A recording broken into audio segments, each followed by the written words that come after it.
अस्सलामुअलैकुम गर्ल्स। आज अब हमने करना है क्वेश्चन नंबर 5। क्वेश्चन नंबर 5 देखें, आपके पास है given f of x is equal to x cube minus a x square plus b x plus 1 और if f of 2 is equal to minus 3 and f of माइनस 1 is equal to 0, find the values of a and b। ठीक है girls, इसमें आपको एक function given है और साथ आपको उसकी वैल्यू 2 पे गिवन है और f की वैल्यू आपको -1 पे गिवन है और आपने a और b की वैल्यूज जो हैं वो फाइंड आउट करनी है। ठीक है गर्ल्स, अब आप देखें, एक तो आपके पास function f of x given है x cube minus a x square plus b x plus 1, इसको आप कहते हैं क्वेश्चन नंबर 1। ठीक है, अब आप x इज इक्वल टू, आपको यहाँ पे दो वैल्यूज दी हुई है, f of 2 is equal to -3 दिया हुआ है और f of -1 is equal to 0 दिया हुआ है। ठीक है, तो पहले हम फर्स्ट वाली इक्वेशन को यूज करते हैं, f of 2 is equal to -3।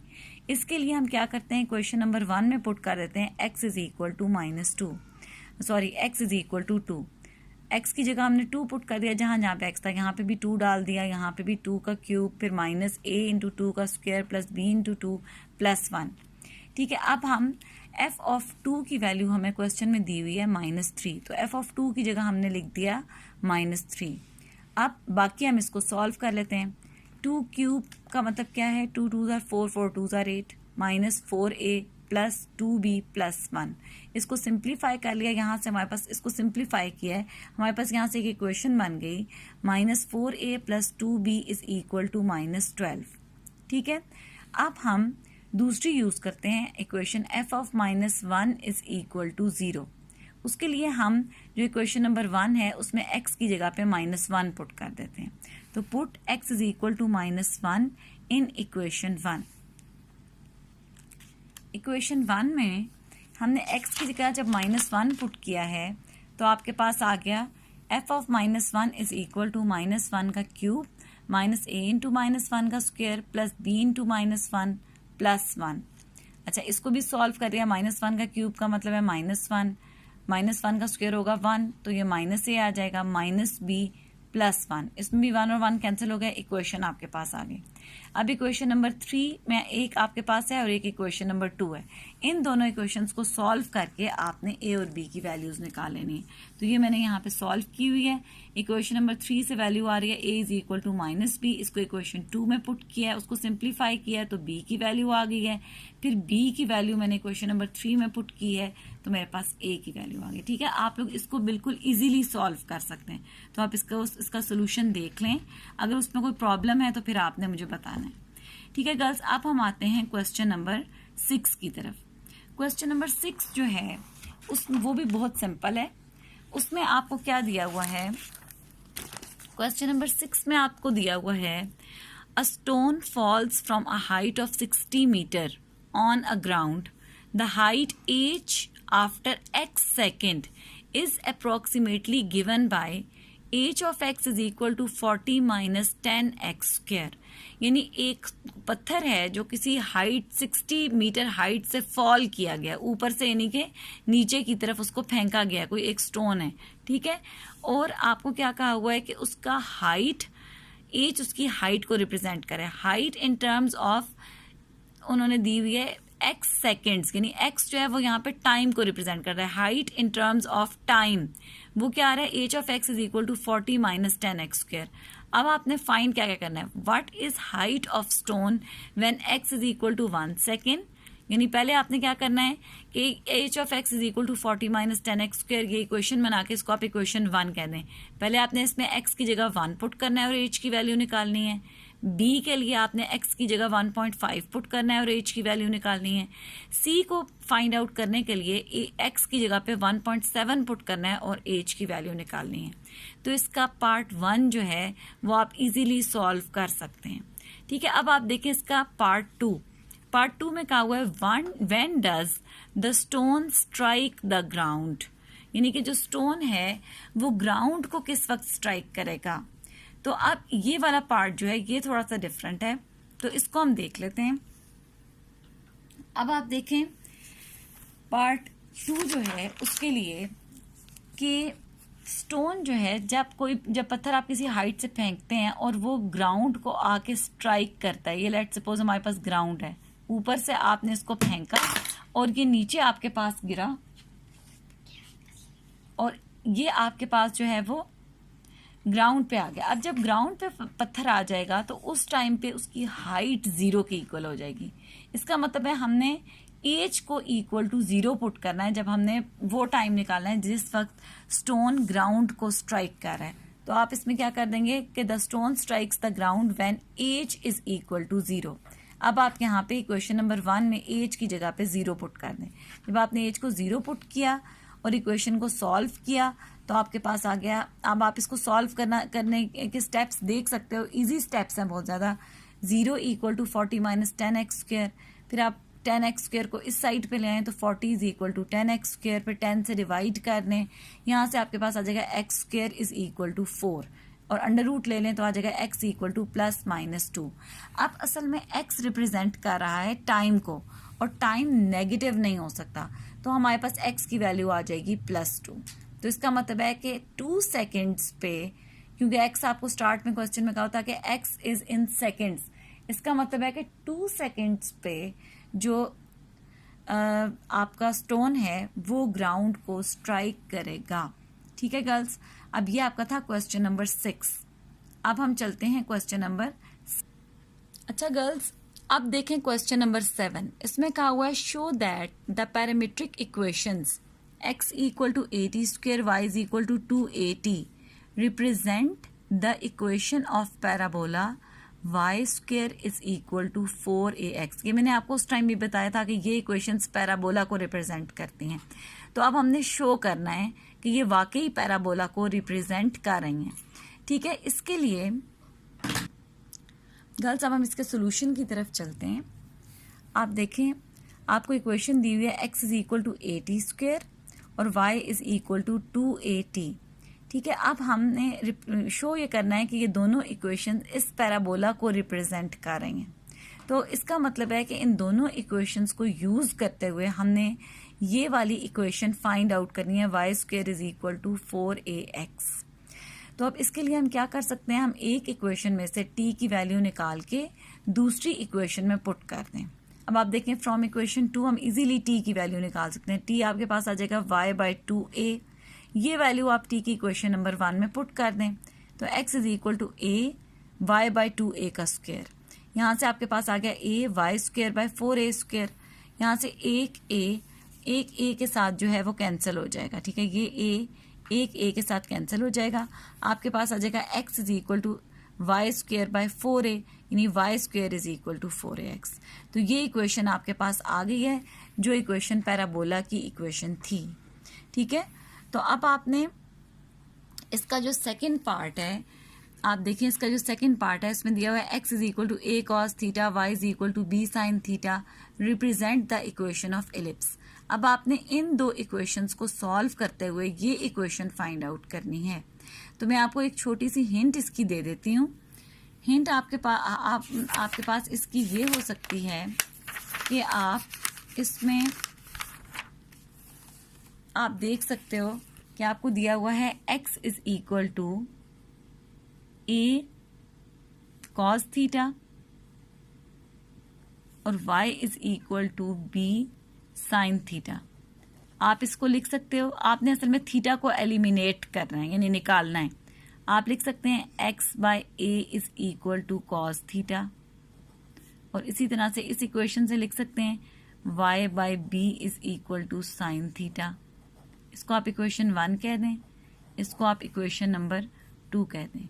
अब आप स्क्वायर करें दोनों इक्वेशंस को और ऐड कर दें। Squaring equation 1 and 2 and add, आपके पास आ जाएगा x बाय a का स्क्वायर, ठीक है, प्लस y बाय b का स्क्वायर। इसी तरह इनकी राइट हैंड साइड्स भी स्क्वायर हो जाएंगी, cos square theta plus sine square theta. Cos square theta plus sine square theta equal to 1 होता है और ये आ जाएगा x square by a square plus y square bye B square. ठीक है, तो ये आपके पास इक्वेशन एलिप्स की फाइंड आउट हो गया। बिल्कुल इसी तरह से आपने उसका थर्ड पार्ट करना है, और इससे रिलेटेड जो एग्जाम्पल है वो है example number 1 on page number 9। वो अब एग्जाम्पल आप लोगों ने जो है वो करके देखनी है, ठीक है। Example number 1 on page number 9, book के पेज नंबर 9 पे एग्जाम्पल जो है वो दी हुई है, ठीक है। अब हम 7 क्वेश्चन के बाद क्वेश्चन नंबर 8 देखते हैं। क्वेश्चन नंबर 8 आपको दिया हुआ है प्रूव द आइडेंटिटीज, ठीक है। आपने ये आइडेंटिटीज प्रूव करनी है। अब आपको याद है जब मैंने आपको हाइपरबोलिक फंक्शंस करवाए हैं तो वहां पे मैंने आपको साइन, कॉज, टैन इनकी वैल्यूज बताई थी। साइन हाइपरबोलिक एक्स की, कॉस हाइपरबोलिक एक्स की, वही वैल्यूज यहाँ पे यूज होनी है, और ये बहुत आसान है और ये पेपर में भी आ जाया करती हैं। अब आप देखें, इसमें से हम फर्स्ट देखते हैं, sine hyperbolic 2x is equal to, ये आपके पास है sine hyperbolic 2x is equal to 2 sine hyperbolic x cos hyperbolic x। तो इसको अगर हमने प्रूव करना है तो उसके लिए हम लोग यही करेंगे कि लेफ्ट राइट हैंड साइड लेंगे, उसको सॉल्व करेंगे, लेफ्ट हैंड साइड लेंगे, उसको सॉल्व करेंगे। अगर दोनों के आंसर सेम आ रहे हैं तो हम कहेंगे कि ये एक दूसरे के इक्वल हैं, ठीक है। तो अब हमने पहले राइट हैंड साइड ले लिया, ये है 2 sine hyperbolic x cos hyperbolic x। अब आपने पढ़ा था कि साइन हाइपरबोलिक x इक्वल होता है e raise to power x minus e raise to power minus x by 2, और कॉस हाइपरबोलिक x इक्वल होता है e raise to power x plus e raise to power minus x by 2। आप इनको multiply करें तो ये बन जाता है 2 2 जार 4, एक 2 तो एक 2 के साथ जो है वो कैंसिल हो सकता है। यहाँ पे आ गया सिर्फ 1/2 रह गया, बाकी ये दोनों ने अब आपस में मल्टीप्लाई होना है। मल्टीप्लाई होने के लिए पहले e raise to power x multiply by e raise to power x, फिर e raise to power x multiply by e raise to power minus x, फिर minus e raise to power minus x multiply by e raise to power x, और e raise to power minus x multiply by e raise to power minus x, ठीक है। अब इसको हम solve कर लेते हैं। आपको पता है कि अगर बेस सेम हो तो पावर्स ऐड होती हैं, तो ये बन जाएगा e raise to power x plus x, e raise to power x minus x, और e raise to power minus x plus x, और e raise to power minus x minus x. इसको अगर हम सॉल्व करें तो आपके पास बन जाता है e raise to power 2x, ये बन जाता है ई रेज टू पावर 0, ये बन जाता है ई रेज टू पावर 0, ये बनता है e raise to power minus 2x। ये e raise to power 0 plus sign के साथ और माइनस साइन के साथ आ रहा है, ये कट जाएगा, ये आ जाएगा 1/2 e raise to power 2x minus e raise to power minus 2x, या इसको हम कह देते हैं इक्वेशन नंबर 1। अब आप देखें sign hyperbolic 2x, sign hyperbolic 2x के लिए अगर हम फॉर्मूला लिखें तो ये बिल्कुल ऐसा ही है जैसा आप ट्रिग्नोमेट्रिक फंक्शन में पढ़ते थे साइन 2 थीटा। ये ऐसा ही है कि जहां जहां थीटा होता था वहां पे हम 2 थीटा लगा दिया करते थे। यहाँ पे भी साइन हाइपरबोलिक x का जो आपने फॉर्मूला है वो आपने पढ़ा हुआ था e raise to power x minus e raise to power minus x by 2। तो जहां जहां पे x आ रहा है वहां पे आपने 2x लगा देना है, ठीक है। तो ये आ गया। अब आप देखें इक्वेशन 1 और इक्वेशन 2 ये एक दूसरे के इक्वल आ रही हैं, इसका मतलब है left hand side is equal to right hand side, ठीक है गर्ल्स। अब इसका मतलब है कि so it is prove that sine hyperbolic 2x is equal to cos hyperbolic 2x, ठीक है। अब इसी का सेकंड पार्ट ये भी है बिल्कुल सेम इसी तरह, लेकिन ये मैंने आप लोगों के लिए सॉल्व कर दिया है। इसमें आपको दिया हुआ है secant hyperbolic square x, secant hyperbolic square x is equal to 1 minus tan hyperbolic square x। तो अब आपने इसमें क्या करना है, इसकी भी हमने पहले लेफ्ट हैंड साइड ले ली है।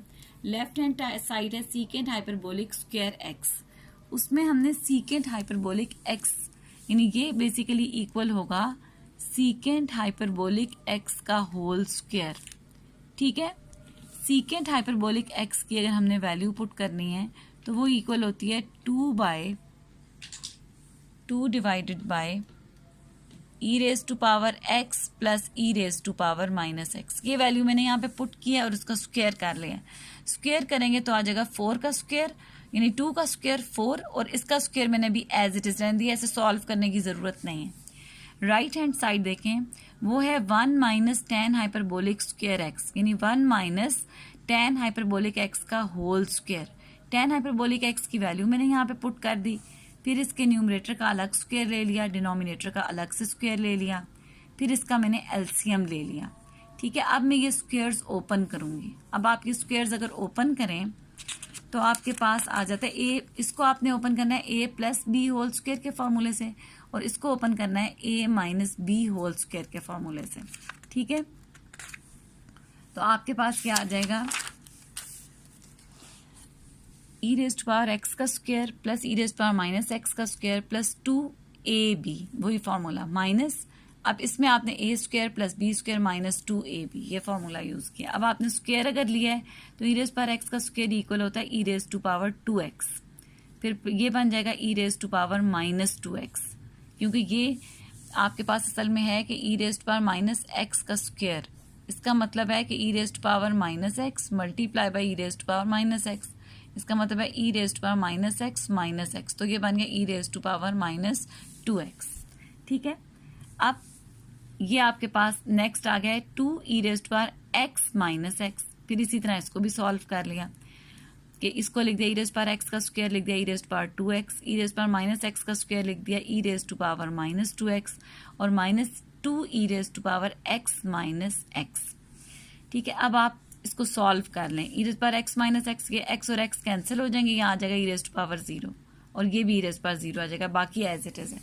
ई रेज़ टू पावर, फिर ये अब आप देखें ये नेगेटिव साइन के साथ है, तो ये और ये कैंसिल हो रहे हैं, फिर ये वही प्लस साइन के साथ है, वही माइनस साथ, ये भी कैंसिल हो रहा है, तो आपके पास यहाँ पे आ जाएगा 4 e raise to power 0। E raise to power 0 जो है वो असल में इक्वल टू 1 होता है, तो आपके पास आ गया 4 divided by e raise to power x plus e raise to power minus x का स्क्वायर।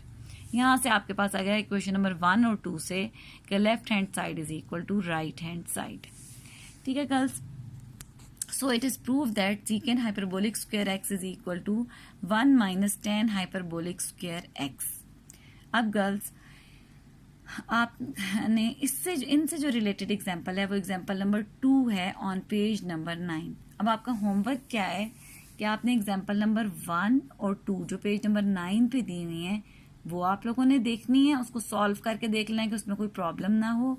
दूसरा जो क्वेश्चंस मैंने आपको करवाए हैं, क्वेश्चन नंबर 3, 5 तो मैंने आपको खुद ही सारा करवा दिया, 6, 7 और 8, 3, 6, 7 और 8 इनको आप कंप्लीट कर लें। जो पार्ट्स आपको मैंने कुछ एक दो पार्ट्स करवा दिए हैं, बाकी आप इसको कंप्लीट कर लें। ठीक है girls, best of luck now. तो इंशाल्लाह कल फिर आप एक नए लेक्चर के साथ आपसे मुलाकात होगी।